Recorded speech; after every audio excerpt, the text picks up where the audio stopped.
사랑하는 성도 여러분, 오늘 본문의 말씀은요, 특별히 우리가 많이 알고 있는 그런 말씀이죠. 풍랑과 파도를 잔잔케 하시는 하나님, 그렇죠? 우리가 하나님의 은혜와 사랑에 감동할 때 우리는 주님을 위해서 살고 싶어합니다. 그리고 주님에 의지하여서 살고 싶어하고 그런 마음이 우리 안에 막 일어나요, 그렇죠?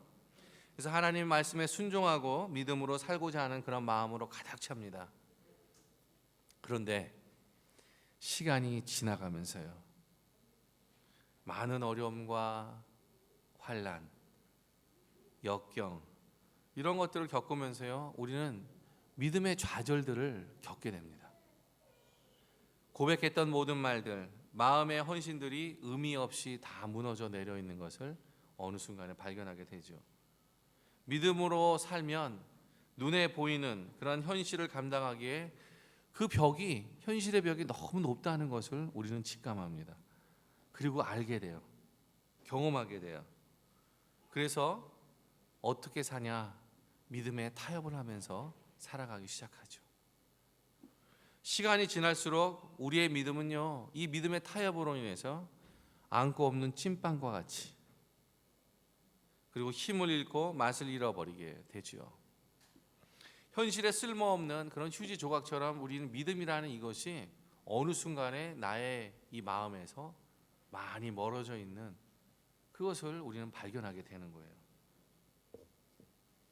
그러면서 내가 믿음으로 살려고 했던 그 순간에 겪었던 그 실패감들, 그것이 우리의 마음의 한 구석에서 크게 자리를 잡게 되는 것입니다. 결국 돌아보면요, 믿음이 없는 사람들과 별반 없이, 세상에 있는 사람들과 별 차이 없이 그냥 살아가는 나의 모습들을 어느 순간인가 발견하면서 우리는요, 너무나 소스라치게 놀라죠. 아니면 내가 이럴 수밖에 없는 내 자신을 보면서 당연시하는, 그럴 수밖에 없구나라고 생각하는 그러한 마음이 우리 안에 생성하게 되는 것입니다. 그리고는요, 세상의 풍조에 따라서 그냥 살아가요. 세상의 방법에 따라서 나의 삶을 그냥 살아갑니다. 별 차이가 없어요. 나중에는요, 이러한 삶이 점점 익숙해집니다. 그리고 하나님과 관계없이 그냥 살아버려요. 그냥 내 삶에 있어서 하나님을 의뢰하고 의지하기보다는 그냥 내가 주어진 시간 안에서, 내가 주어진 나의 생각과 계획대로 내가 주인이 돼서 나의 삶을 결정하고, 그리고 나의 삶을 판단하고, 나의 삶을 살아가는 거예요. 누가요? 내가요. 그러다 보니 하나님과 관계없는 삶을 살아가는 것입니다. 이것을 성경에서는요, 죄라고 얘기합니다. 여러분, 죄가 거짓말하는 것, 사람을 속이는 것, 의리를 저버리는 것, 거짓말하는 것, 나의 의도를 숨기면서 다른 사람에게 거짓말하는 것, 또는 도둑질하는 것, 살인하는 것, 사기치는 것, 이런 것이 죄라고 여러분 생각할 수 있겠지만, 그러나 이것은 죄가 아닙니다. 이것은 죄의 결과예요. 죄의 열매예요. 하나님과 관계없이 살아가고 하나님과 떨어져서 살기 때문에 나 중심의 삶을 살아갈 때에 나오는 이 삶의 열매들인 것입니다. 그래서 정말 중요한 것은요, 하나님과 함께 동행하는 삶입니다. 근데 이게 현실을 부딪히면 이 믿음으로 살아가는 이 모습들이 참 어렵다라고 느껴집니다. 참 안타까운 일이에요. 안타깝습니다. 우리가 현실의 벽을 넘어가서 믿음으로 사는 것이 불가능한 것입니까? 믿음으로는 안 되는 것입니까? 믿음을 지키며 살아가는 것이 현실적으로 불가능한 것입니까? 모르겠어요. 이 말씀을 듣고 있는 우리 성도님들의 마음속에는 어떠한 생각과 어떠한 것들이 떠오르는지 모르겠어요. 여러분들 마음속에 이러한 질문들을 했을 때. 근데 분명한 것은 주님께서는요, 우리가 말씀에 순종하고 믿음으로 살 때에 진정한 열매를 맺을 수 있는 삶을 살 수 있다라고 우리에게 분명하게 말씀하고 계신다는 것입니다. 그런데 현실의 벽에 부딪혀 사는 우리가 어떻게 진정한 열매를 세상 속에서 살면서 맺히며 살 수 있을까요? 바로 오늘 본문의 말씀이, 우리가 방금 읽은 그 말씀이 이것에 대해서 우리에게 키를 제공해 주고 있어요.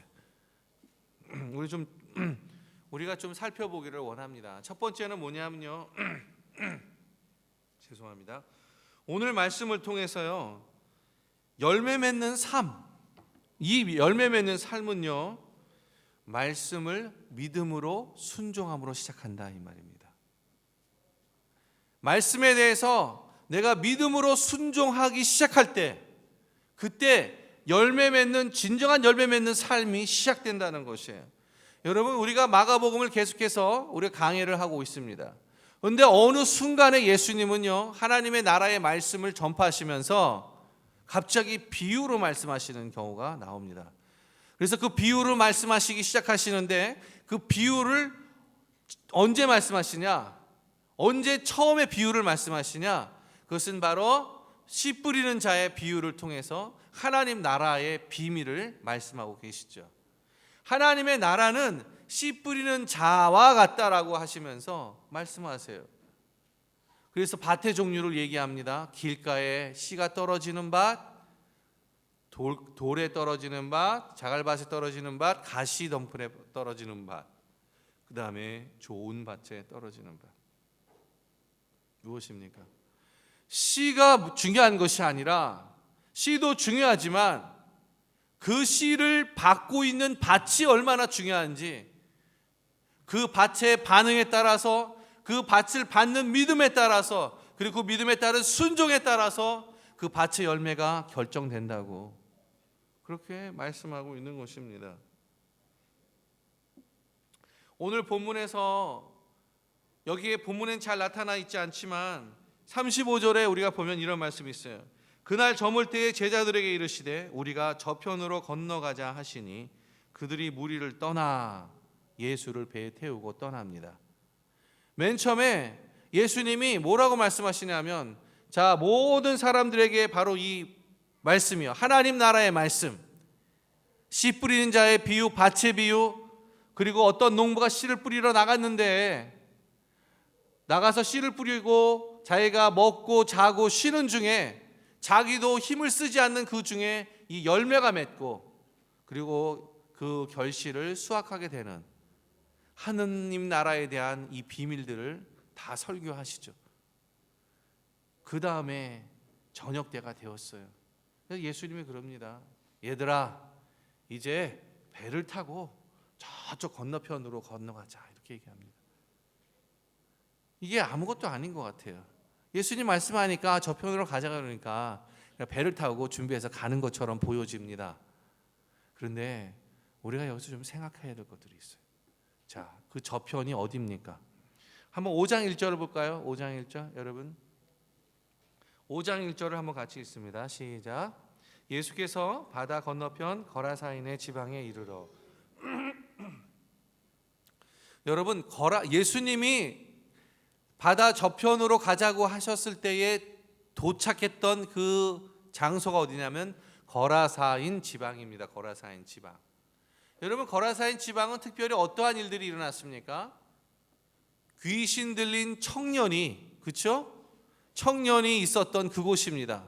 그래서 예수님이 이 귀신을 쫓으면서, 청년의 귀신을 쫓아주면서 거기에는 한두 마리에 있는 귀신이 아니라 수천 마리, 너무나 많은 귀신이 있는 군대라는 귀신이었죠.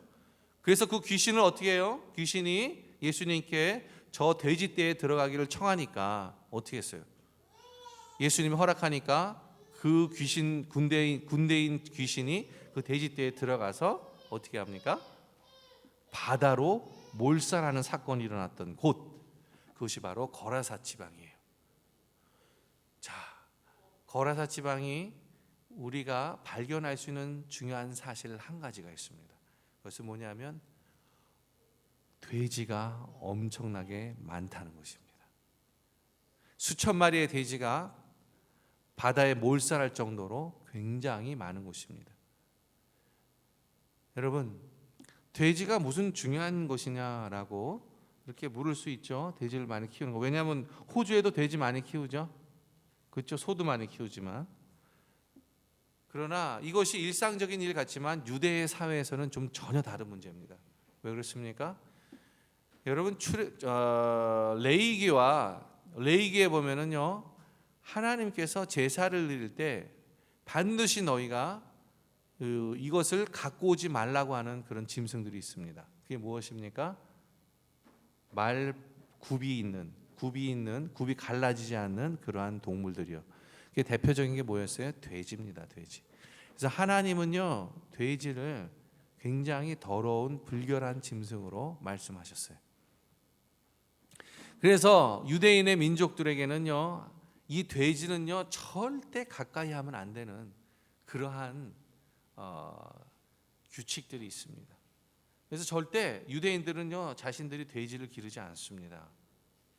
그 돼지를 어디서 기르게 하냐면 이방인의 지역, 이방인이 많이 거주하는 그 지역에서 기르게 합니다.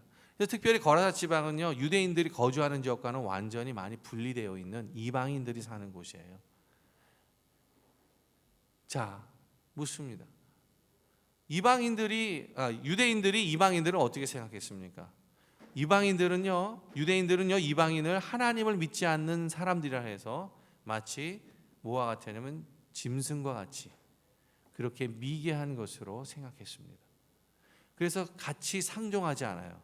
같이 지내려고 하지 않았어요. 유대인들은요. 그런데 오늘 이 주님께서 저편으로 건너가자라고 하시는 말씀을 했을 때 이 제자들은 어떤 마음이었을까요? 아, 주님이 저쪽 건너편에 있는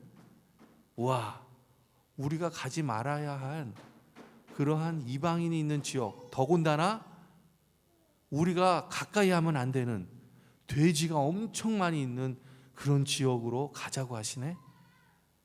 와, 주님 이거 안 되는데. 주님도 유대인이신데 왜 이걸 모르실까? 우리가 그쪽으로 가면 안 되는데. 그러한 마음을 가질 수 있었다는 거죠. 그런데 본문에는 나타나 있지 않지만 제자들은요 이것을 어떻게 하냐면 그냥 순종합니다. 주님이 저편으로 가자 하니까 자신들의 마음에 꺼리낌이 있었음에도 불구하고 그는요 그냥 가요. 순종하고 갑니다. 물론 제자들이 이렇게 순종하면서 갈 때에 이 안에서 일어난 많은 일들이 있었습니다. 그러나 제자들이 제일 먼저 생각했던 것은 무엇이냐면 예수님의 말씀에 순종하기를 선택했던 것입니다. 그런데 이 예수님의 말씀을 순종하기로 선택했던, 믿음으로 반응하기로 선택했던 이 제자들의 이 모습 속에서 사실은 오늘 이 제자들은요 예수님의 이 신성, 예수님의 놀라운 능력을 경험하는 그 자리에 그들이 있게 되는 것입니다. 사랑하는 성도 여러분, 그래서요 오늘 말씀처럼 열매를 맺는 삶은요 말씀을 믿음으로 순종할 때에 시작된다. 자, 그렇다면 어떻게 이것이 시작되는지 한번 봅시다. 우리가 어떻게 시작되는지 한번 보기를 원합니다. 자, 이렇게 순종하면서 그대로 가고 있었어요. 근데 가고 있는데 무엇을 만납니까? 풍랑과 파도. 그러니까 심한 광풍과 물결이 배에 부딪혀 들어와 배에 가득하게 됐다. 그렇죠? 큰 광풍이 일어나며 물결이 배에 부딪혔다. 그러니까 광풍과 파도가 심한 파도를 만나는 거예요. 사랑하는 성도 여러분, 참 이상하죠. 왜 이상하냐면 그냥 우리들은 생각하기에 우리가 하나님의 말씀을 믿음으로 순종하고 그리고 믿음으로 결단하고 그것을 쫓아가고자 했을 때 무언가 내 앞에 근사한 일들이 일어날 것 같은데 이 제자들의 삶 속에서는요 근사한 것이 일어나지 않고 무엇이었어요? 큰 광풍과 그리고 큰 파도가 그 제자들 앞에 일어났던 거예요. 제자들은 전혀 그거 생각하지 못했을 것입니다. 그렇죠? 예기치 않았던 어려움과 예기치 않았던 더 환난들이 예수님을 오히려 믿음으로 통해서 일어났던 일들이에요. 사랑하는 성도 여러분, 혹시 여러분들은 그런 적이 없으십니까? 내가 무언가 새해가 돼서 진짜 새벽기도 나오면서 하나님의 말씀으로 올해 한 해를 한번 살아보겠다고 그렇게 결정하고 나와서 정말 열심히 하나님 말씀 읽고 큐티도 하고요. 그리고 내가 한번 이번에는 진짜 예전에 작년까지는 내가 하나님 말씀대로 순종하면서 살아보겠다라고 딱 결정하고 나서 한 달 되고 나서 무너졌던 나의 모습들 얼마나 많아요. 많잖아요. 그렇게 무너져서 살다가 올해 다시 한번 살아보겠다고 그렇게 결심하고 나오는 우리들의 모습들이 있잖아요. 안 그렇습니까?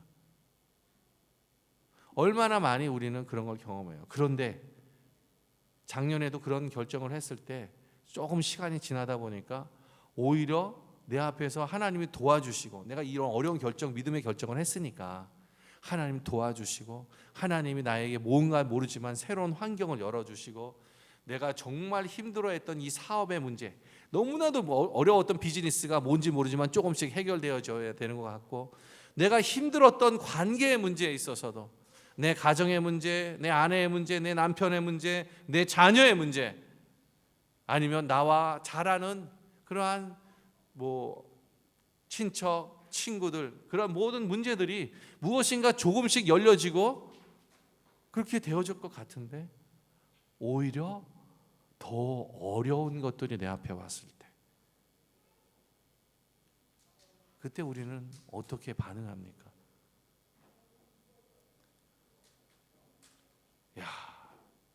믿음으로 사는 거, 말씀으로 사는 거 너무 어렵구나. 와, 이건 세상을 이렇게 세상과 비교해 볼 때, 이건 안 되는 거야. 이러한 실패와 패배감으로 한 해를 보냈던 우리들은 아닙니까?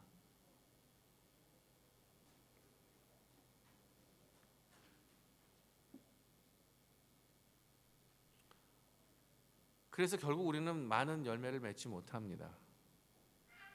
왜? 하나님 말씀, 예수님께서 분명히 우리에게 말씀에 순종하면 분명한 열매를 맺을 거라고 그렇게 분명히 보장하고 약속해 주고 계시는데, 왜 우리는 열매 맺는 삶을 살지 못할까요? 왜 그렇습니까? 그것은 세상의 염려와 재리의 유혹과 우리들의 욕심이 예수님을 바라보지 못하게 하기 때문이에요. 세상의 염려와 욕심들이 예수님을 믿음으로 바라보고 갈 수 있는 그것을 자꾸 무너뜨리기 때문에 그래요. 그래서 우리가 열매 맺지 못하는 삶을 사는 것입니다. 그러한 것들이 말씀에 순종하는 삶을 살아가도록 그렇게 자꾸 방해하고 깎아내리고 그렇게 하는 것이,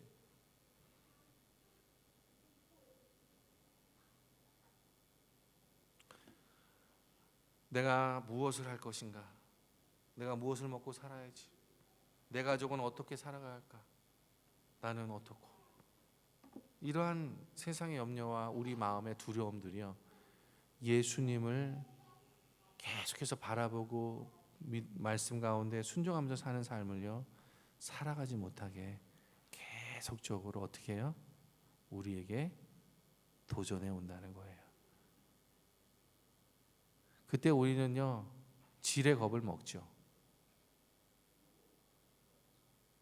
그 전에 살았던 습관의 모습 그대로 우리는요 예수님을 믿는 믿음, 이 말씀을요 놓아버려요. 너무나 쉽게요. 그걸 기대하지 않습니다. 아니나 다를까 오늘 본문에서 제자들이요 예수님의 말씀을 순종하고 믿음으로 살아보기로 결정하고 저편으로 따라 예수님과 함께 갑니다.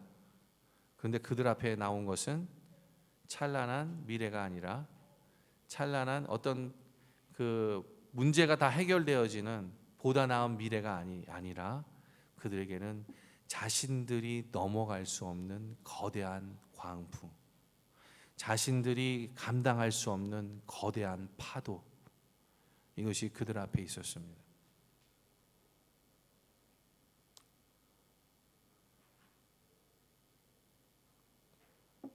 이 제자들이 그러한 거대한 광풍과 파도들이 자신들 앞에 왔을 때에 이 제자들은요, 예수님과 분명히 함께 있었습니다. 물론 예수님이 고물에서 배 밑에서 잠을 자고 계셨지만은 예수님과 함께 분명히 함께 계셨던 것입니다. 그런데 그들은 예수님을 찾지 않아요. 그들의 반응은 왜 그것을 알 수 있냐면 우리가 37절에 보면 이렇게 있습니다. 큰 강풍이 일어나며 물결이 배에 부딪혀 들어와 배에 가득하게 되었더라, 이렇게 표현하고 있어요. 배에 물이 가득하게 되었더라. 이 마가복음에는 잘 표현되어 있지 않지만 다른 복음에서는요, 그들이 그 힘겹게 노를 젓고 힘겹게 물을 퍼내는 모습들이 드러나옵니다. 무엇을 한 것이냐 하면 자신들에게 부딪혀 있는 그 많은 문제들을, 그 넘어갈 수 없는 그 힘든 어려운 그 환난과 고난들을 자기 스스로 해보겠다라고 노젓고 있고 물 퍼내고 있는 그 모습이 이들 안에 있는 것이에요. 주님이 함께 그 안에 있었음에도 불구하고 그들은 주님을 찾지 않습니다.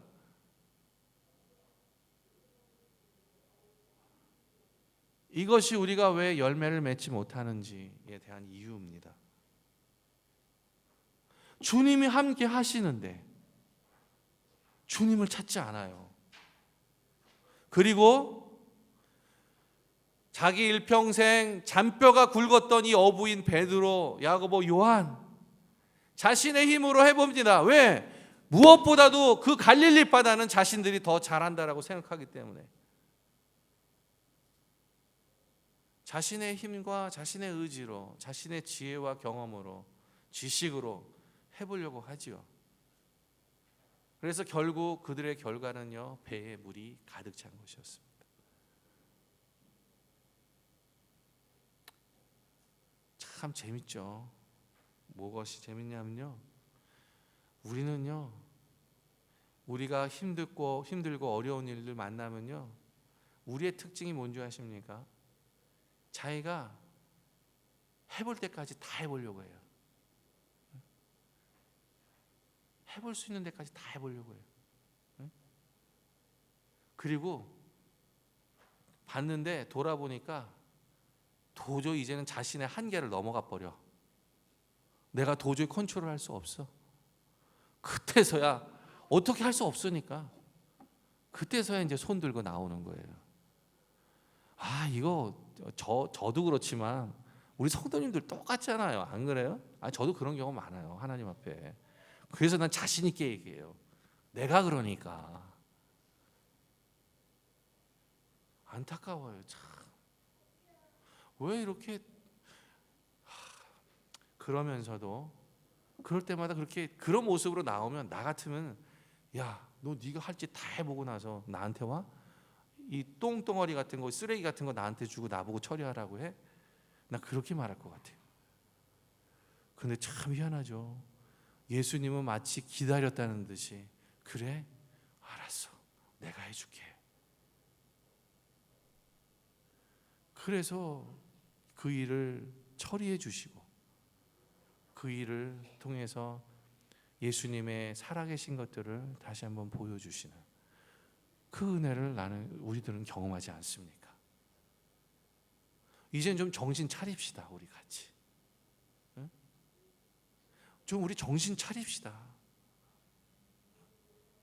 자꾸 내 손으로만 자꾸 그 문제 가져가려고 하지 마세요. 그게 맨 처음에는요, 조금씩 내가 컨트롤할 수 있어요. 맨 처음에는. 왜? 그 일이 커지지 않으니까. 그런데요, 내가 컨트롤하면 할수록 근본적인 그 문제가 해결되지 않습니다. 그런데 점점 그 문제가 커져요. 그리고 어느 순간에 내가 컨트롤할 수 없는 그 상황에 이르러 버립니다. 우리는 그걸 알면서도 몰라요. 저는요, 오늘 이 본문을 통해서 제자들의 모습을 보면서요, 어쩌면 이렇게 나하고 똑같지? 어쩌면 나하고 이렇게 똑같지? 제자들이요, 와서 이렇게 말해요. 배에 물이 가득 차가지고 이제 죽게 되었는지, 다른 본문에서는 그래요. 배에 물이 가득하게 되어 이제는 죽게 되었는지라, 그렇게 표현합니다. 그들이 순간적으로, 사람은요 자신이 죽을 것 같은 순간이 오면 그 죽음의 그 느낌을 순간적으로 직감합니다. 그렇지 않습니까? 섬뜩하면서 직감합니다. 자신이 죽을 것 같은 그런 위험적인 요소에 딱 들어가면요, 아니나 다를까요? 배에 물이 가득 차 죽게 되었는지라. 제자들이요, 지금 자신들이 죽겠구나, 이 죽음의 순간을 직감하고 있었어요. 그때요, 예수님께 와요. 예수님께 오면서 오늘 말씀하는 거 뭐라고 합니까? 예수께서는 고물에서 베개를 베고 주무시더니 제자들이 깨우며 이르되 선생님이여, 우리가 죽게 된 것을 돌보지 아니하시나이까 하니. 여러분, 선생님, 우리가 지금 죽게 되는 거 안 보이십니까? 이 말이에요. 야, 이런 걸 보고 뭐라 그래요? 네? 아전인수. 자기 밭에 물을 대야 되는데 남의 밭에 있는 물을 갖다가 끓여서 자기 밭에 대버려요. 이게 뭐냐면 진짜 웃기는 거 아니에요? 그 뭐라 하죠? 그거를 뭐 무슨 우는 아이 뭐 어디에서 뭐 나오라고 하는 거 갑자기 생각이 안 나는데, 네? 뭐 뭘 줬더니 뭘 달라고 하는, 네? 그러니까 말도 안 되는 상황을 이야기하고 있네요. 지금 와가지고 주님 살려주십시오, 이렇게 간청을 간청을 해도 주님이 살려줄까 말까 한 상황에서 지금 뭐라고 하냐면, 주님 안 살려줄 거예요? 끝까지 나랑 해볼래요? 이런 거죠. 근데 진짜 해볼 테면 해볼래요? 이런 거. 오히려요, 진짜 간혹가다 그런 것 같아요. 저도 그런 적이 있었던 것 같아요.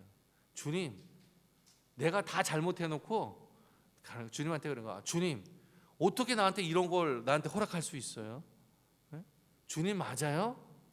네? 이러면서 막 주님께 오히려 원망하는 거 있죠. 자기가 다 만들어 놓고, 응? 그러면서 주님 어디 봅시다, 될 대로 되는지 한번 끝까지 가봅시다. 진짜 이런 죄성들의 마음이 제 안에, 우리 안에 있는 것 같아요. 응? 그러면서 자신의 고집을 끝까지 부리는 제자들의 모습이 이래요. 주님, 지금 뭐 하십니까? 우리 지금 이러고 있는데 우리 죽게 됐어요. 이렇게, 이 진짜 황당한 겁니다. 근데 주님 뭐라 그러세요? 지금요, 주님은 아무 말씀하지 않으세요. 그러면서 탁 일어나서 뭐라 그래요? 파도와 광풍을 꾸짖으시니 꾸짖은즉 잠잠하여 졌더라. 나 같으면 한마디 하고 했을 것 같아. 야, 너희들 지금 뭐 하는 거야? 한마디 할 것 같은데 그러지 않으시고 그냥 그들의 필요를 듣자마자 어떻게 해요? 가서 해결해 주시는 이 예수님. 여러분, 그래서 예수님은요, 저하고 달라요. 우리들하고 달라요. 이런 분이 우리들의 주님이세요.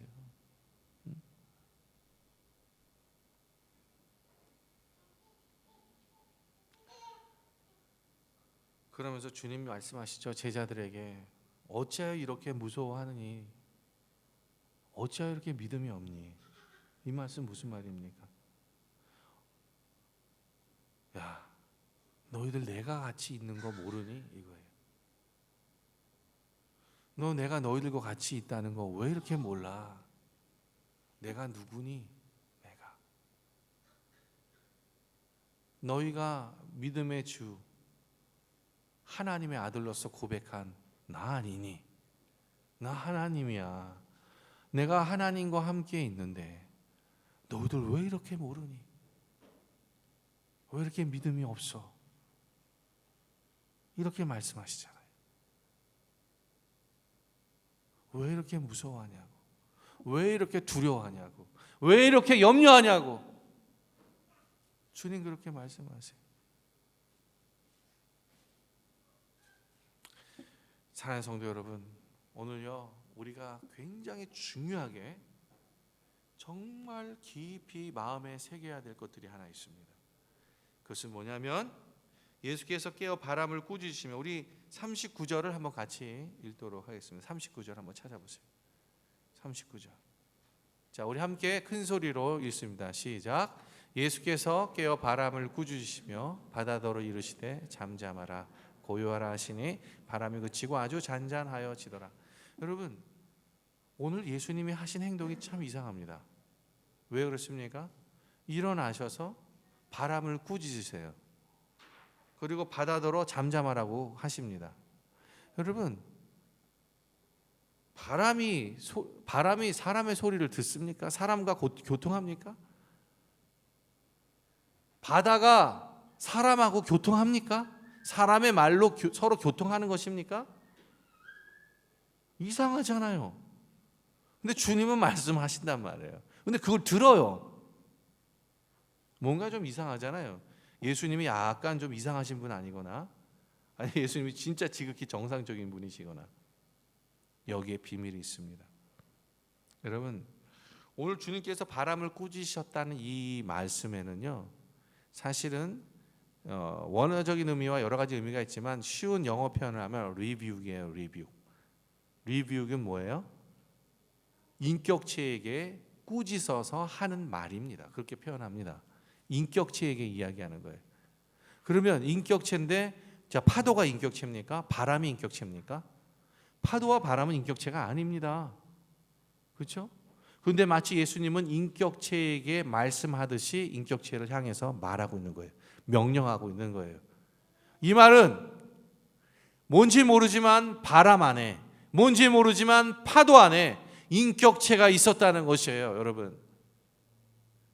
그런데 이것을 잘 관찰해 보면은 예수님이 처음 회당에서 하나님 말씀을 전할 때에 귀신 들린 이 소년 하나가 나와서 개거품을 물면서 당신은 하나님의 거룩한 자입니다, 우리를 멸하러 오셨습니까? 하면서 그렇게 할 때 예수님이 이 단어를 써서 귀신을 내어 쫓았습니다. 그래서 이 단어는요, 예수님이 계속해서 귀신을 내어 쫓을 때 사용되어지는 단어예요. 그 말로 우리가 봤을 때 사실은 이 파도와 광풍을 움직이고 있는 이 사탄의 세력들이 이 가운데에 있었던 것입니다. 예수님 그것을 아시고 뭐 하신 거예요? 지금 그 사탄을 쫓아내시는 거예요. 제가 말씀드리고자 하는 것은 무엇이냐면, 여러분, 오늘 제자들은요, 이 하나님 나라의 말씀, 이 하나님의 나라에 관해서 예수님의 말씀을 듣고 순종하기로 결단하고 그 삶을 자신의 삶 안에서 살아가기로 결정했던 그런 순간이었고, 그런 순간을 통해서 그들의 삶을 순종함으로 나아가고 있을 때에 그들이 만난 것은 다른 것이 아닌 사탄이 숨겨져 있는 파도와 광풍을 만나게 됐다는 것입니다. 무엇입니까? 적어도 다른 것은 몰라도 우리가 믿음으로 살고 말씀 안에서 살려고 할 때에 보이지 않는 사탄의 세력들이 그것을 말씀에 순종하지 못하게 하고 믿음으로 살지 못하게 하는 그 많은 수많은 방해들을 우리 가운데에서 저지르고 행하고 있다는 사실이에요. 반드시 그렇게 도전해 온다는 사실입니다. 그것을 예수님은 너무나도 정확하게 영적인 것으로 구별하시고 분별하시고 그것을 아셨던 것이에요. 그래서 오늘 일어나서서 아무 말씀 안 하시고 파도와 광풍을 잠잠하라 꾸짖으시는 그 모습을, 그 능력을 드러내시는 것입니다. 사랑하는 성도 여러분, 어쩌면 우리가 믿음으로 말씀으로 순종하면서 살아가려고 하는 그 순간에 가장 많은 어려움이 오는 것이 당연한 것인지 모르겠습니다. 왜냐하면 절대로 사탄은 그것을 그냥 두지 않습니다. 그래서 어떻게든 그것을 그렇게 살아가지 못하도록 온갖 방해와 온갖 어려움을 주면서 합니다. 그런데 오늘 본문을 보세요. 예수님이 어떻게 하십니까? 단칼에 그것을 쫓아내시는 거예요. 단칼에 해결하시는 겁니다. 가끔요, 저는 그런 생각이 들어요. 뭐 사역을 하다 보니까 가끔은 정말 이 어떤 가정은 정말 사탄의 세력이 이렇게 쥐고 있는, 그 영향력 아래 쥐고 있는 그런 가정 봐요. 그럼 참 희한하죠. 기도가 막 나와요. 대적하는 기도가. 근데 그렇게 하고 나서 좀 지나면요, 와, 그 가정이 회복되는 거 봅니다. 무언가 우리가 하나님의 뜻 가운데에서 순종하며 나아갈 때 여러분, 어려움이 오는 거 당연하다고 생각하십시오. 어려움이 오지 않는 것은 오히려 이상한 겁니다. 절대 사탄은 그냥 두지 않아요. 어려움이 오지 않는다는 것은 여러분이 그 믿음을 잃어버렸거나 아니면 믿음 가운데에서 타협을 하고 가던가 그러한 일이 있을 때 어려움은 오지 않아요, 별로. 그러나 여러분, 어려움이 올 때 두려워하지 마십시오. 오늘 주님께서 말씀하시고, 왜 이렇게 무서워하느냐? 너희가 어찌 믿음이 없느냐? 두려워하지 마십시오. 무서워하지 마십시오. 주님이 우리와 함께 계십니다.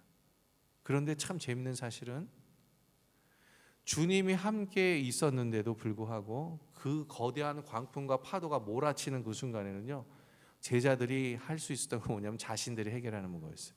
주님이 함께 있었음에도 불구하고. 그래서 그들이 더 이상 어떤 것을 해결할 수 없는 상황에 이르니까 그때서야 주님 찾습니다. 주님께 달려와요. 그러나 사랑하는 성도 여러분, 정말 소망하기는, 여러분, 그러한 일들이 닥치기 전에 먼저 주님께로 나아가십시오. 주님께 도움을 구하십시오. 이것이 지혜로운, 이것이 정말 믿음 안에 있는 하나님의 자녀의 모습들입니다.